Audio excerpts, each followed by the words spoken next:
کہ یہ کون سی بات ہوئی کہ جہنم کے نیچے والے گڑھے سے نکال کے اللہ نے اوپر کر دیا، اور یہ نبی پاک علیہ وآلہ وسلم کی اس سے بڑی توہین کیا ہے؟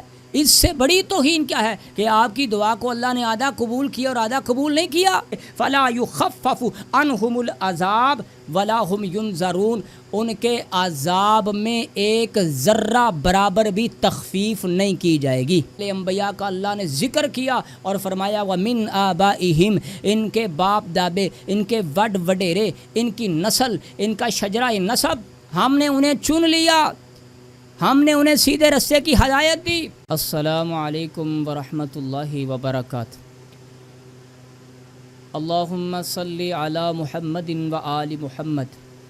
محترم ناظرین، ماہ ربیع الاول کے پروگرامز میں آج اللہ کے فضل و کرم سے 5واں پروگرام لے کے میں آپ کی پیش خدمت انشاءاللہ الرحمن۔ اس پروگرام میں پچھلی ویڈیو کی طرح ایمان ابو طالب پہ بات کریں گے، اور آج انشاءاللہ الرحمن ایک دو روایات صحیح مسلم سے میں آپ کے سامنے پیش کروں گا، جن روایات کو بیان کر کے حضرت جناب ابو طالب علیہ السلام کو، اسلام کے پہلے مددگار اول المؤمن کو، جناب ابو طالب علیہ السلام کو کافر کہا جاتا ہے۔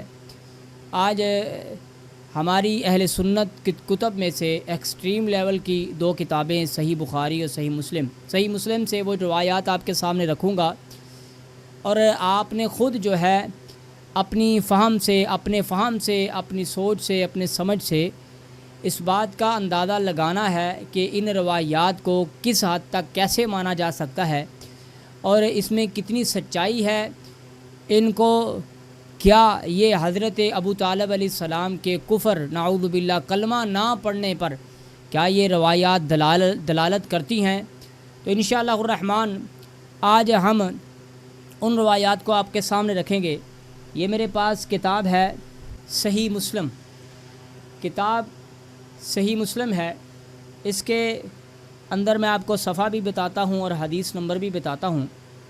اس کو وحید الزمان نے اس کا ترجمہ کیا ہے، علامہ وحید الزمان نے اس کا ترجمہ کیا ہے، اور اس کی اردو ٹرانسلیشن والی کتاب جو ہے اس کا صفحہ نمبر 298 ہے، 298 صفحہ نمبر ہے، اور اس کے مختلف ابواب ہیں۔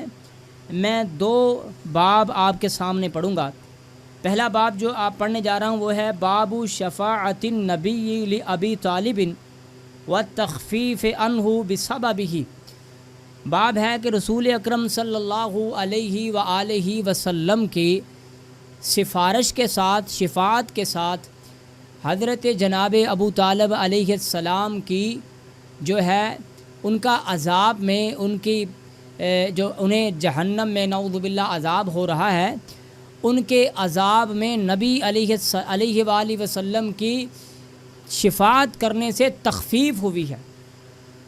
اور اس کے نیچے حضرت حضرت ابن عباس عن ابن عباس بن عبد المطلب انہ قال یا رسول اللہ صلی اللہ علیہ وآلہ وسلم هل نفعت ابا طالب بشیء فانہ کان یحوتک ویغضب لک قال نعم هو فی ضحضاء من نار ولو لا انا لکان فی الدرک الاسفل من النار۔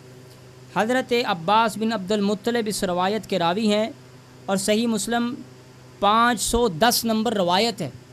حضرت جناب عباس بن عبد المطلب پوچھتے ہیں کہ آپ کے چچا جان نے آپ کی بڑی خدمت کی ہے، آپ کی وجہ سے وہ ناراض ہوتے تھے اور آپ کی وجہ سے وہ لوگوں کے ساتھ خوش ہوا کرتے تھے۔ سب سے پہلے یہ جو روایت ہے میں اس کی تردید نہیں کرتا، اگر اس روایت کو مان لیا جائے، اس کی تطبیق کی جائے، تو یہ روایت حضرت جناب ابو طالب علیہ السلام کی شان و عظمت کو بیان کرتی ہے کہ جناب ابو طالب علیہ السلام، یہ مسلم کی یہ روایت 510 نمبر جو روایت ہے، جناب ابو طالب علیہ السلام کے ایمان اور آپ کی عظمت و سیرت کو بیان کر رہی ہے کہ آپ اس کے ساتھ ناراض ہوتے ہیں جس کے ساتھ نبی ناراض ہیں، اور اس کے ساتھ محبت کرتے ہیں جس کے ساتھ نبی خوش ہوتا ہے۔ اللہ اکبر۔ نبی پاک علیہ وآلہ وسلم کا فرمان ہے کہ جو بندہ اللہ کے لیے خوش ہوتا ہے، اللہ کے لیے راضی ہوتا ہے، فقد استکمل ایمانہ، اس نے اپنے ایمان کو مکمل کر لیا ہے۔ اس روایت کے سب سے اگلے الفاظ کی طرف ہم بعد میں جائیں گے، پہلے روایت کے پہلے الفاظ کو دیکھیے۔ جناب عبد المطلب، عباس ابن عبد المطلب کیا فرما رہے ہیں کہ اے اللہ کے پیغمبر، انہو کان یحوتک ویغضب لک، وہ آپ کے لیے، اب یہاں پہ ترجمہ کیا ہے، آپ علیہ وآلہ وسلم کی اس حدیث کا فرماتے ہیں کہ آپ بتائیے کہ آپ کو کیا فائدہ ہوا ہے، وہ آپ کی حفاظت کرتے تھے اور آپ کے واسطے غصہ ہوا کرتے تھے۔ یہ ہے جی علامہ وحید الزمان کا ترجمہ۔ کیا لکھ رہے ہیں کہ حضرت ابو طالب آپ کی وجہ سے غصہ ہوتے تھے اور آپ کی حفاظت کرتے تھے۔ اللہ اکبر۔ اس روایت کے ان الفاظ تک اگر دیکھا جائے تو جناب ابو طالب علیہ السلام کا جو ایمان ہے وہ کامل ایمان ہے۔ نبی پاک علیہ وآلہ وسلم کے فرمان کے مطابق کہ جس نے اللہ کے لیے کسی کے ساتھ راضی ہوا اور اللہ کے لیے کسی کے ساتھ ناراض ہوا، فقد استکمل ایمانہ، اس نے اپنے ایمان کو مکمل کر لیا۔ اب آگے چلتے ہیں۔ آگے نبی اکرم علیہ وآلہ وسلم فرماتے ہیں نعم، کیوں نہیں، میرے چچا کو فائدہ ہوگا۔ کیسے؟ فرمایا ہوا فی ضحضاء من نار، حضرت ابو طالب جہنم کے سب سے نیچے والے گڑھے میں موجود تھے، سب سے نیچے۔ تو اللہ نے کیا کیا؟ میری شفاعت کی وجہ سے، لولا انا، اگر میں نہ ہوتا، لکان فی الدرک الاسفل من النار، اب جو ابو طالب علیہ السلام ہیں وہ جہنم کے اوپر والے درجے میں ہیں، یعنی انہیں کم عذاب ہو رہا ہے، لیکن اگر میں نہ شفاعت کرتا، اگر میں نہ ان کے لیے اللہ کے سامنے التجا کرتا، اللہ کے سامنے گزارش کرتا، تو وہ جہنم کے سب سے نیچے والے گڑھے میں موجود ہوتے۔ اب اس روایت کو ہم دیکھتے ہیں۔ سب سے پہلے آپ یہ سمجھیں، آپ یہ بتائیں کہ کیا شفاعت کسی کافر کو نبی کی شفاعت پہنچے گی؟ نبی کی شفاعت کا فائدہ کسی کافر کو پہنچ سکتا ہے؟ نہیں پہنچ سکتا۔ قرآن نے کھلے الفاظ میں کہا ہے کہ کسی کو، کسی کافر کو، کسی مشرک کو لا تنفعہ شفاعت، کسی نبی کی شفاعت کا کوئی فائدہ نہیں ہوگا۔ یہاں پہ محمد الرسول اللہ صلی اللہ علیہ وآلہ وسلم کے چچا جان جناب ابو طالب کو نبی کی شفاعت لگ رہی ہے۔ نبی کی شفاعت، میں نہیں کہتا کہ ان روایات کو چھوڑ دو، نہیں کہتا، ان کی تردید نہیں کرتا، اگر ان کو مانو گے تو ابو طالب کو مومن ماننا پڑے گا کہ ابو طالب کو اگر نبی پاک علیہ وآلہ وسلم کی شفاعت لگ رہی ہے، آپ کو شفاعت کا فائدہ ہو رہا ہے، اللہ کے ہاں سفارش کا نفع مل رہا ہے، تو ابو طالب مومن ہے نا، پھر مان۔ یہ مسلم کہہ رہی ہے، مسلم، صحیح مسلم کتاب کہہ رہی ہے کہ ابو طالب مومن ہے، کیونکہ مومن کو شفاعت پہنچتی ہے، کافر کو شفاعت نہیں لگتی۔ اللہ اکبر۔ اور اگلا ایک سوال ہے کہ یہ کون سی بات ہوئی کہ جہنم کے نیچے والے گڑھے سے نکال کے اللہ نے اوپر کر دیا، اور یہ نبی پاک علیہ وآلہ وسلم کی اس سے بڑی توہین کیا ہے؟ اس سے بڑی توہین کیا ہے کہ آپ کی دعا کو اللہ نے آدھا قبول کیا اور آدھا قبول نہیں کیا؟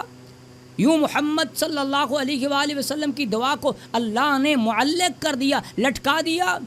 یہ تخفیف کیا ہوتی ہے؟ مجھے تو سمجھ نہیں آئی۔ اب میں آپ کو اللہ کا قرآن سناتا ہوں، سنیں۔ ان روایات کو اگر ماننا ہے، ان کو ماننا ہے، جو کہ ہمارا اس کے بغیر چارہ نہیں ہے، کیونکہ یہ ہماری اہل سنت کی ایکسٹریم لیول کی کتابیں ہیں، انہی کتابوں پہ ہمارا موقف موجود ہے، انہی کتابوں پہ ہمارے دن رات کے فعل و افعال چل رہے ہیں، ہم انہی کو اپنی زندگی میں حوالہ بناتے ہیں، حجت مانتے ہیں۔ تو ان کو ماننا ہے تو اس روایت میں جناب ابو طالب علیہ السلام کی ایمان کا ذکر ہو رہا ہے کہ ابو طالب اس سے خوش ہوتا ہے جس سے نبی خوش ہوتا ہے، ابو طالب اس سے ناراض ہوتا ہے جس سے نبی ناراض ہوتا ہے۔ ابو طالب نبی پاک علیہ وآلہ وسلم کی حفاظت کرتا ہے، نبی کے محافظ کے لیے اللہ فرماتے ہیں واللہ یعصمک من الناس، اے میرے اللہ، اے میرے محبوب، میں آسمان پہ کھڑا تیرا محافظ ہوں۔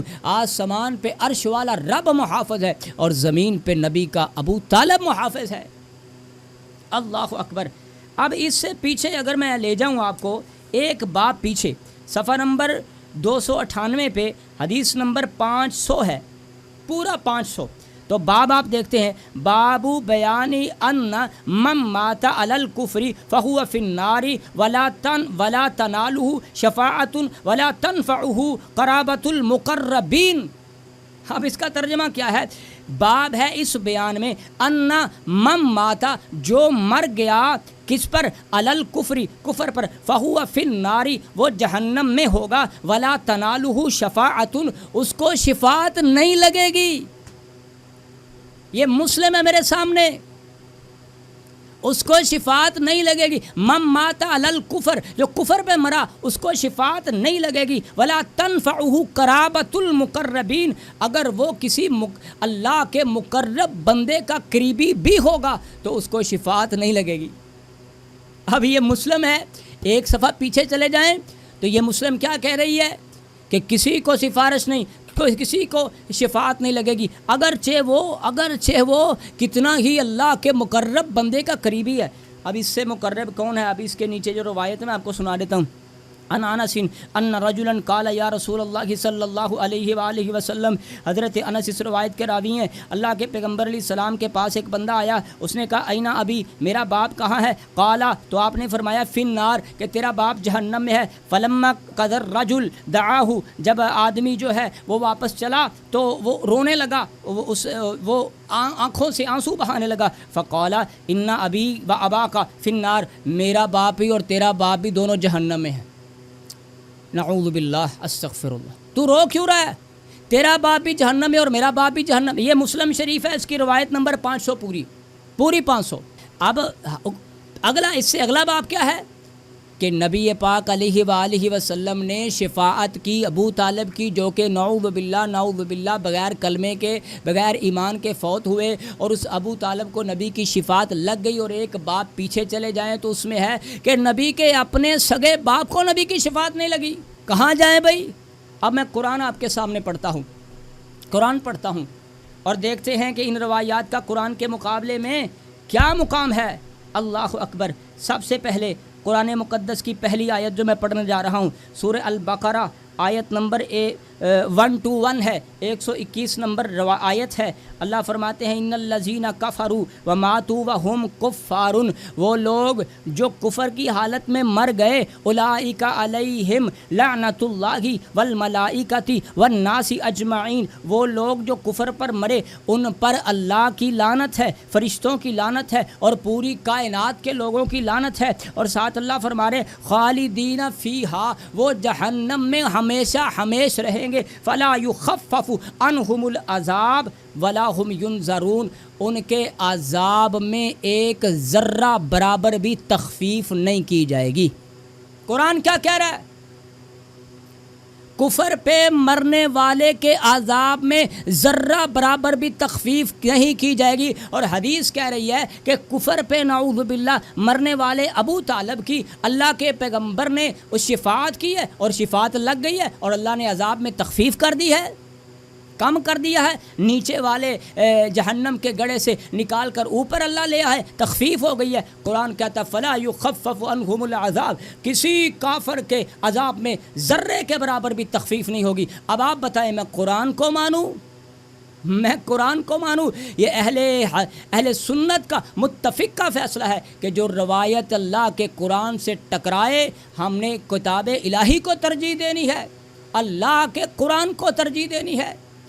اللہ اکبر۔ اور اگلی ایک میں آپ کے سامنے پڑھتا ہوں، قرآن مقدس کی اگلی آیت سن لیں، وہ بھی اللہ کیا فرما رہے ہیں۔ قرآن کا یہ کھلا فیصلہ ہے کہ کسی کافر کے کوئی اگر یار کافروں کے عمل بھی انہیں فائدہ دیتے ہیں تو میرے پیغمبر علیہ وآلہ وسلم اتنے شفیق پیغمبر ہیں، اتنے رفیق پیغمبر ہیں، پوری کائنات کی بھلائی سوچنے والے پیغمبر ہیں۔ اگر اپنے چچا نعوذ باللہ اس کافر کے لیے اللہ نے دعا کو قبول کر لیا تو میرے نبی کچھ نہ کچھ تو ابو جہل نے بھی نیکیاں کی ہوگی نا، اور کچھ نہ کچھ تو ابو لہب نے بھی نیکیاں کی ہوگی نا، تو ان نیکیوں کے بدلے میں کچھ نہ کچھ انہیں بھی تو ملنا چاہیے۔ یہ بات عقل کے اندھوں کو سمجھ نہیں آتی۔ اللہ اکبر۔ آؤ ذرا قرآن قرآن اللہ پاک فرماتے ہیں، سن لے اللہ پاک کیا فرما رہے ہیں، فرماتے ہیں اولئک الذین کفروا بآیات ربہم ولقائہ فحبطت اعمالہم، جو کافر اللہ کی آیات کے ساتھ کفر کرتے ہیں، انکار کرتے ہیں، ان کے اعمال کو اللہ حبط کر لیتا ہے، ضائع کر لیتا ہے، ضائع کر دیتا ہے، ان کے کسی عمل کا کوئی فائدہ نہیں، وہ چاہے نبی کی حفاظت کریں، وہ چاہے نبی کے لیے راضی ہوں، وہ چاہے نبی کے لیے خوش ہوں، وہ چاہے جو مرضی کریں، اگر وہ کفر میں مرے ہیں تو اس کے کسی عمل کا کوئی فائدہ نہیں ہے۔ اور یہاں حدیث کیا کہہ رہی ہے کہ جناب ابو طالب کو نبی پاک علیہ وآلہ وسلم کی شفاعت لگی ہے۔ اللہ اکبر۔ قرآن کی ایک تیسری آیت میں پڑھ کے آپ کو سنا دیتا ہوں، سن لے اللہ پاک کیا فرما رہے ہیں۔ اللہ پاک فرماتے ہیں والذین کفروا اعمالہم کسراب، جو کافر ہیں ان کے عمل، یہ سورہ نور ہے، اللہ پاک فرماتے ہیں جو کافر ہیں ان کے اعمال ایسے ہیں جیسے چٹیل میدان کے اوپر ریت و مٹی پڑی ہے، جب تیز آندھی آتی ہے انہیں اڑا کے لے جاتی، کسی ایک کا بھی کوئی فائدہ نہیں ہوتا۔ اور رہی بات ان ابی و اباکا فی النار والی بات، تو میں قرآن مقدس سے ایک آیت کو پڑھتا ہوں اور اپنی بات کو ختم کرتا ہوں۔ اللہ پاک نے سورہ الانعام میں 18-19 نبیوں کا ذکر فرما کے، اللہ کے قرآن کا طریقہ کار ہے کہ اللہ جز کو بیان کر کے کل کی طرف اشارہ کرتا ہے۔ نبی پاک علیہ وآلہ وسلم کے سینہ اطہر پر اللہ نے قرآن کو نازل فرمایا، آپ سے آنے والے پہلے انبیاء کا اللہ نے ذکر کیا اور فرمایا وَمِنْ آبَائِهِمْ، ان کے باپ دادے، ان کے وڈ وڈیرے، ان کی نسل، ان کا شجرہ نسب، ہم نے انہیں چن لیا، ہم نے انہیں سیدھے رستے کی ہدایت دی۔ وَلَوْ أَشْرَكُوا، اگر ان میں سے کوئی شرک کرتا، اللہ کا قرآن واضح طور پر بیان کرتا ہے کہ کسی نبی کا کوئی باپ، پورے سلسلہ نسب میں کسی نبی کا کوئی باپ ہے، اپنا والد ہے، دادا ہے، پردادا ہے، اوپر کسی ایک نے بھی ایک لمحہ بھر، ایک لحظہ بھر بھی اللہ کی ذات کے ساتھ شرک نہیں کیا۔ میرے پیغمبر علیہ وآلہ وسلم نے فرمایا، میں اپنے باپ آدم سے لے کر اپنے باپ آدم سے لے کر اپنے والد عبداللہ تک پاک صلبوں سے پاک رحموں میں منتقل ہوتا آیا ہوں۔ اس پاک نسل کو، اس پاک شجرہ نسب کو، اس پاک مقدس شجرہ کو اللہ نے ایک لحظہ بھر بھی کبھی شرک سے گندہ نہیں ہونے دیا۔ اور نبی کے گھر والوں کو، خاص طور پر والد اور والدہ کو اگر تم مشرک کہتے ہو، اگر تم کافر کہو گے تو نبی کی دلیل مضبوط نہیں ہے۔ اسی طرح کا باپ نبی کا ہے، اسی طرح کا باپ امتی کا ہے، تو کوئی کھڑا ہو کے یہ کہہ سکتا ہے او وہ ہمیں تم کہہ رہے ہو کہ تمہارے باپ کافر ہیں، تمہارے باپ یہ ہیں، تو تیرا بھی تو ایسا ہے نا۔ پوری تاریخ میں، پوری تفسیر میں، پوری جناب سیرت میں میرے پیغمبر کی 40 برسہ نبوت سے پہلے والی زندگی اور اعلان نبوت کے بعد 23 برسہ زندگی میں کوئی ایک لمحہ بھر، کوئی ایک لحظہ بھر، کوئی ایک لفظ کھڑا ہو کے ہمیں یہ ثابت کر دے کہ کسی کافر نے جواب میں نبی پاک علیہ وآلہ وسلم کو کہا کہ تم ہمارے وڈیروں کو، بڑوں کو کافر کہتے ہو، نعوذ باللہ، تیرا تو اپنا کافر تھا۔ انشاءاللہ الرحمن اس طرح کی تمام روایات کو آپ کے سامنے، اللہ کے قرآن کے سامنے رکھیں گے، قرآن کی عدالت میں اس طرح کی روایات کو رکھیں گے۔ آگے فیصلہ آپ کے سامنے ہے، آپ نے سوچنا ہے اور سمجھنا ہے کہ تم کتاب الہی کے ساتھ کھڑے ہو، تم شجرہ پیغمبر کے ساتھ کھڑے ہو، تم نسب رسول کے ساتھ کھڑے ہو، تم خاندان نبوت کے ساتھ کھڑے ہو، تم نبی کے وفادار ہو۔ اللہ مجھے اور آپ کو سمجھنے کی توفیق نصیب فرمائے۔ سبحان ربک رب العزت عما یصفون وسلام علی المرسلین والحمد للہ رب العالمین۔